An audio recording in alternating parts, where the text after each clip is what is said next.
जंगल में इतनी गर्मी थी, पक्षियों का सांस लेना मुश्किल था। मीना चिड़िया बैठी सोच ही रही थी कि उसे अपने सहन में एक बहुत बड़ा आम नजर आया। उसने जब जाकर आम को हाथ लगाया तो वो आम बोलने लगा और कहने लगा, डरो मत प्यारी चिड़िया, मैं तुम्हारे लिए हूँ। तुम्हारे अंदर से, मेरे अंदर से तुम्हारे लिए घर निकलेगा। तभी मीना चिड़िया ने उसको चोंच मारी और उसमें से एक बहुत विशाल घर बन गया। वो इतना खूबसूरत घर था, अंदर से उसका फर्श मखमली मखमली था और हर तरफ आम ही आम और भोजन ही भोजन था। तभी वहां पर कालू कौवा आकर कहने लगा, देखो मीना चिड़िया, ये मेरा घर है, ये मैं तुमसे छीन कर रहूंगा। हर अच्छी चीज तुम्हारी नहीं हो सकती। तभी बिजली कड़कने लगी और उसमें से आवाज आई, कालू कव्वे, मुझे हाथ लगाने की कोशिश की तो मैं अपनी शक्तियां खो दूंगा।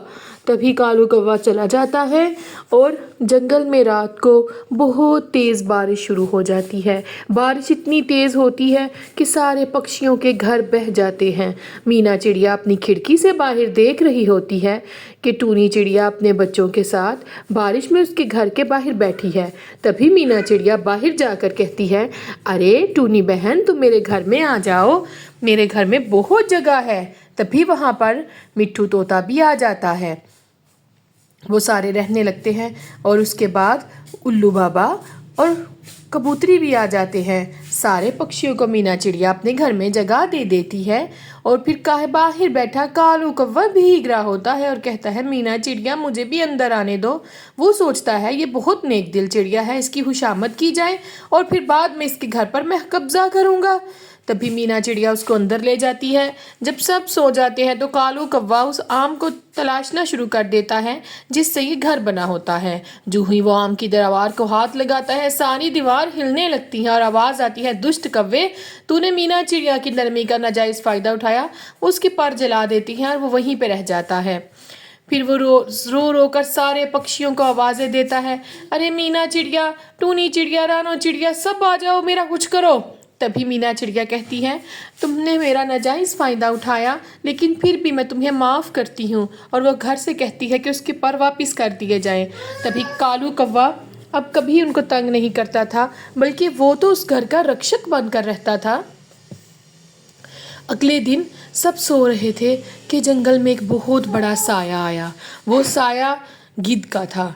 गिद्ध आकर कहने लगा, देखो चिड़ियों, ये घर मेरा है, यहाँ मैं रहूँगा, यहाँ से सारी चिड़ियाँ निकल जाओ।